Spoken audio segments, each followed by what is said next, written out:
Never say that you want to be alone, just that you want to be left alone. Big difference. Vinyl Guru in the house. Here to talk to you today about David Bowie albums. From worst to best. Let's get into it. Vinyl Guru, Vinyl Guru.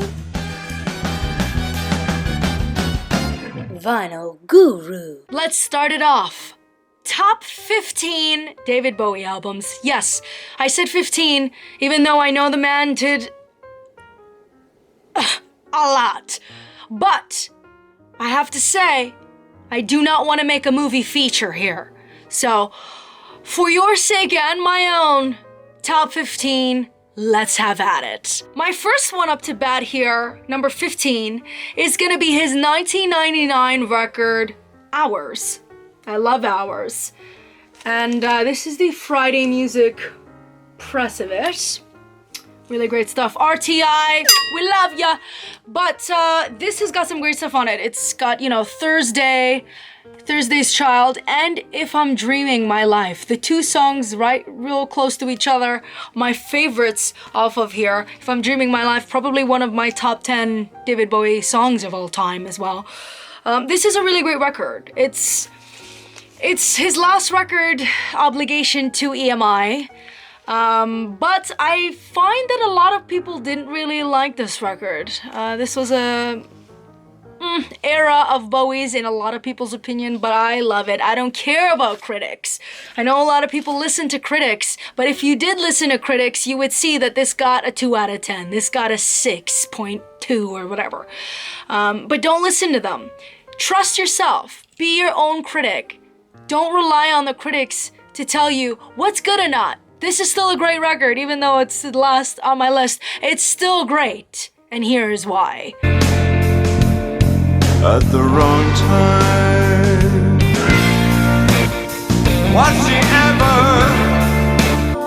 dreaming my life? The next one I'm going to talk about is a fabulous little mini fun group that he created after his bland era in the 80s. This is Tin Machine. I loved Tin Machine. They put out 2 albums. This is the first. I still want Tin Machine 1 and 2 on wax. I have been looking for it, believe me, for a long time, okay? They even did a live record too, but let's not get into that. Let's get into this record, because this record is really great, and it's got, it's basically a supergroup, because it's got Reeves of The Cure, it's got Tony and Hunt that worked really closely with Iggy and Todd Rundgren and all of that. So you've got a really strong musical palette here. A strong swordsman ready for battle. You know what I mean? And this album, truly great numbers in here. I really quite loved this.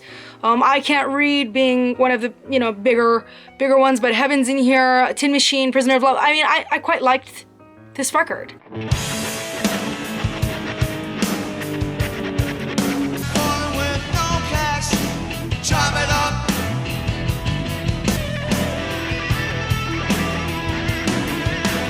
The next one I'm going to be talking to you guys about is his 1983 collaboration with Nile Rodgers, one of the best in the game, Medea, behind some of the most infectious hits that you've ever listened to, really. But this is Let's Dance. This really helped make Bowie extremely mainstream.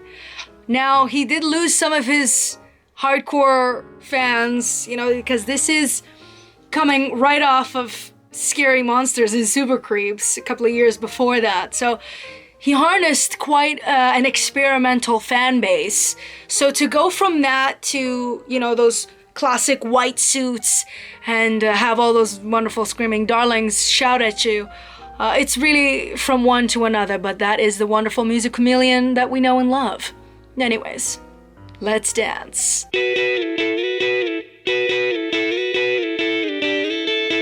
I could escape this feeling with my chance in the wild.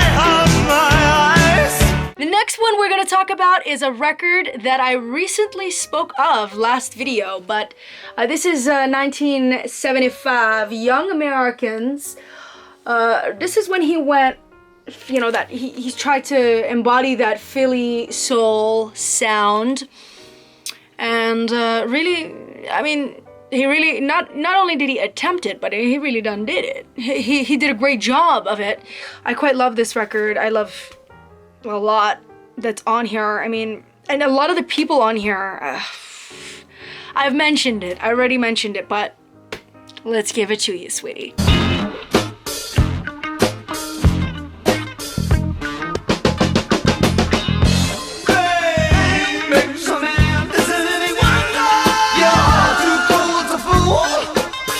Now, the next one here is gonna be an album I love, but an album you might be shocked to see so low. This is gonna be his androgynous 1971 record, Hunky Dory. This is an awfully interesting time for Bowie, as it was his time for exploration and experimentation. This is when he slowly started to find himself, really, his loves, his things for all things American, as he started featuring subject matter like, you know, talking about Andy Warhol, Bob Dylan, Velvet Underground in New York scene. He also talked about really dark undertones, you know, Crowley and Nietzsche. He also worked in his early days with the Spiders from Mars. This is the early era of theirs, and also had Rick Wakeman playing on this. But this is, I mean, this is great. 8-line poem, I love. Quicksand, I love. Queen Bitch, a classic. Seems like I've got quite a bit of albums with that Queen Bitch title there. Themes. I'm closer to the golden dawn. I'm frightened by the total goal. Jedi gets the viper's fang. This next one is gonna be the end of his Berlin era. This is gonna be 1979's Lodger. Quite the fabulous face on you, my dear. This album, what can I say, dear? This is phenomenal.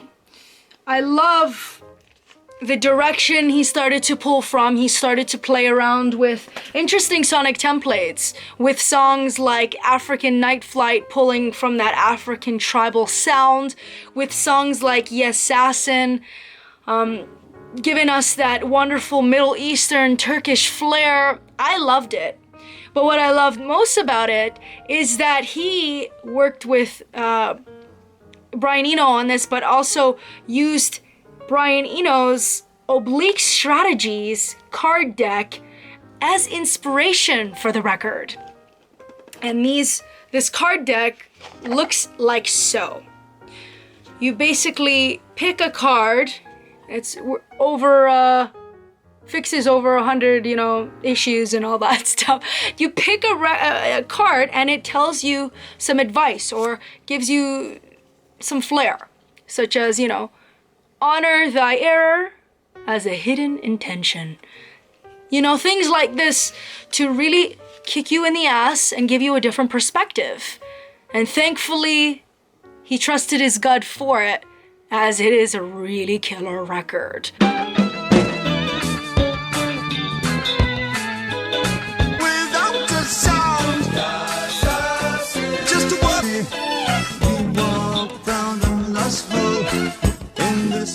Oh, honey, cut the crap. Were you really trying to continue watching this without even contemplating subscribing? Come on, man, subscribe and hit that little bell, because that little bell will keep you posted and updated to the next videos to come, as they will be wildly entertaining too. The next record, one of my favorites, but I did rank it low because of all the chaos that came with it, if I'm gonna be honest. This is 1976's Station to Station. Only 6 songs, but such strong songs they are. I quite loved this record, but I mean, a lot of cocaine going on, which made him extremely paranoid. He was living in a place where there was, long, thick black candles. He was extremely paranoid. He was hoarding his pee and his semen in cups and putting them in refrigerators because he was afraid that witches were gonna get them. He was paranoid about Crowley and spirits that he was seeing walking by through windows. I mean, it was a dark time for Bowie. It was not happening. But unfortunately, the great music that came from it, LA, it just isn't for everybody,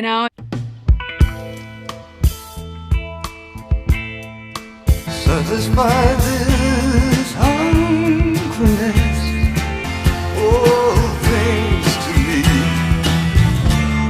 The next is gonna be a really interesting creative journey and peak, in my opinion, for Bowie's. This is gonna be his Berlin era, the first of the many. Low, 1977. Creative time for Bowie. Him and Eno, I mean, they really knew what they were cooking, my dear, with songs like Subterraneans and my favorite, Wartzawa, if that's how you say, I don't know. The German way, the Russian way. But here's the thing, he was incredibly inspired at the time by the Germans, yeah? He loved Kraftwerk and, New and Tangerine Dream and that whole sonic landscape. He was really studying. That's the thing I love about Bowie. He was always a sponge to his surroundings, which made him very musically adaptable and interesting, in my opinion. And it fed us a wonderful album that was Low. Low was very appreciated by musical nerds. So let's get you in, baby.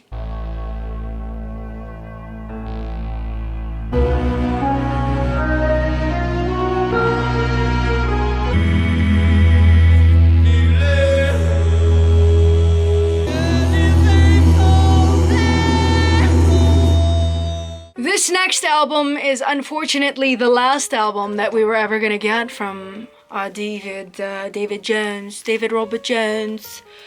This is gonna be Black Star. This has got some heavy hitters, my dear. Heavy. I love the experimental jazz things and concoctions that he was starting to cook. He recorded this actually at the same place that they recorded The Next Day, the album previous to this that came out in 2013, at the Magic Shop, the studio called the Magic Shop in New York. Quite amazing musicians to come out of there too as studio musicians, like session musicians. Amazingness, amazing stuff. But some of the songs on here are just unbelievable. Dollar Days, I can't give everything away, which is unbelievable. 'Tis a Pity She's a Whore, he re-recorded, and Lazarus. I mean, some of the stuff on here is unbelievable. And it was so bizarre that it was released on his birthday too, and then shortly after. It's just chaotic. I don't want to talk about it. It was a hard listen for me, but I love it. Why do we love what makes us sad? I don't know. Bizarre questions of the human mind and neuroses, I suppose. Anyways, enter in the lovely David Bowie.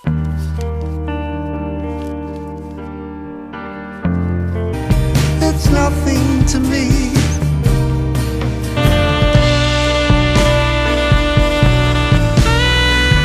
The next record I'm going to be talking to you about might actually shock you for it peaking so low in this listing, but it's my opinion and I have the right to say what I want to say. Now, this is his quintessential album and the perfect album to get it into him as a novice Bowie fan, but as a Bowie freak, one has another opinion. But, c'est la vie, this is David Bowie's Kanye West. No, I'm just kidding. This is the rise and fall of Ziggy Stardust, 1972. A real interesting concept record, one of many for him. Quite love it. Quite love it. I mean, this is that, the alien, gender fluid sex god that just really, really brought the weird. He brought a fantasy to the world of rock and roll that was really quite needed in a different way, not in the Kiss, outrageous comic book hero super way, but in a glam fantasia. Still a phenomenal album, even though I put it low. I mean, you've got songs like Moon Age Daydream, It Ain't Easy, one of my favorite songs on here. But is it an album that I play all the time? Is it a go-to album? Not necessarily. It's got some really strong songs on here for me, sure.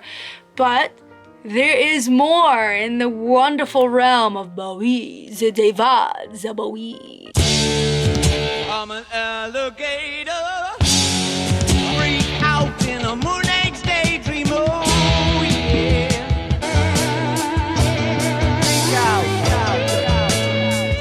This next record is the record that came shortly after Ziggy. This is 1973's A Lad Insane, a pun on the A Lad Insane. Quite smart, quite a clever man. This is an interesting Ziggy era. This is when he starts to get tougher, raunchier, in your face, baby. And the music is far more interesting to me sonically than Ziggy Stardust, because you've got songs like A Lad Insane where the wild piano playing is just unbelievable. You've got songs like Time, Cracked Actor, I mean, the classic Genie and Lady Grinning Soul and all of that, but it's just so much more darker and emotional and, not for the fun-loving, pop-bubbly eye. This really gets you there, Medea. Passionate, bright young things. Takes. This next album came out in the golden era of Bowie's to come. He conquered the 70s, and this was right in the beginning of it. This is David Bowie's The Man Who Sold the World. An incredibly androgynous cover, and because of that it came with a couple of other covers. Just to prove to you that where there is a will, there is a way, honey. The album that came out before that is 1969 self-titled David Bowie album. Not that great. Not that great because he didn't really know himself yet. He didn't know his sound yet. He was still discovering who David was to be. But he slowly was getting there with this album and with the people he was surrounding himself by.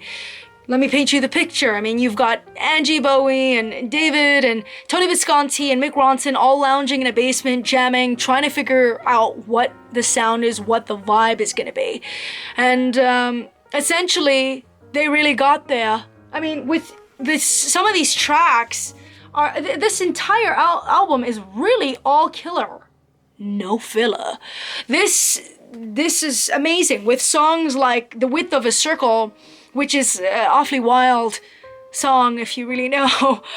It's about him having sex with God and the devil in the pits of hell. I mean, I'm telling you here. Black Country Rock, After All. I mean, this is amazing. It's even got some early heavy metal edge to it. It does. Please tread them gently, they don't like to fall. We're nobody's children. Ooh. The next record is gonna be one of my favorite records of all time. This is definitely gonna be one of the, 10 in the island for sure. 1977's Heroes. Amazing cover art and tracks. I mean, amazing. This is... I love the stories that came with this album too, Even for him to get Robert Fripp to collaborate with him, he called him up and said, "Hey, do you want to play some hairy rock and roll?" I mean, awesome. He's like, I'm there, and booked a flight and gave us a track like Heroes. I mean, one of the coolest tracks of all time. Come on. And there are some other great stuff on here, like The Secret Life of Arabia. The Secret Life of Arabia.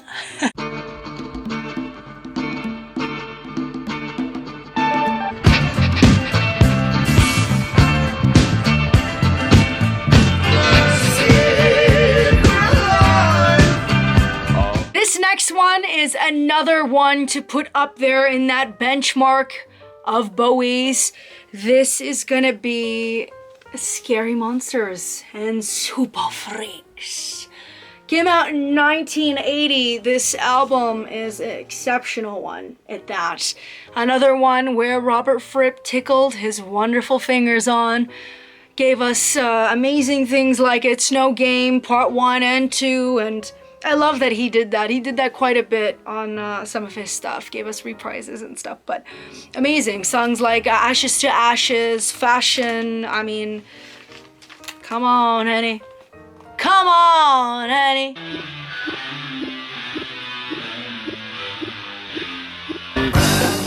Dance, but I don't know its name. Fashion, turn left.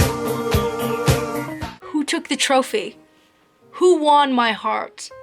Well, it is the mid-70s album, Diamond Dogs, an amazing concept record that came out that just ripped my heart open. I loved it. It was initially intended to be a play, but since that didn't really come into fruition, he put it into an album, which I'm incredibly thankful for. The original also featured a bigger dong here. This got censored a little. So for all you meat eaters out there, if you want to know which one to get, that would be the one. But an amazing album, truly, truly. I mean, the songs on here are so phenomenal. The second half is really my favorite. But, songs like Sweet Thing, the Part 1, and then the reprise, his classic Rebel Rebel, which is a single that I kind of bypass. I don't really weirdly care for. I know, believe it or not. But I love the second half. Come on, Big Brother, 1984. Come on, brother, brother. And then We Are the Dead. Amazing. I'm a sucker for concept records, and somebody like David Bowie really did them well. This album, sonically, visually, conceptually, wanted for me. It really did.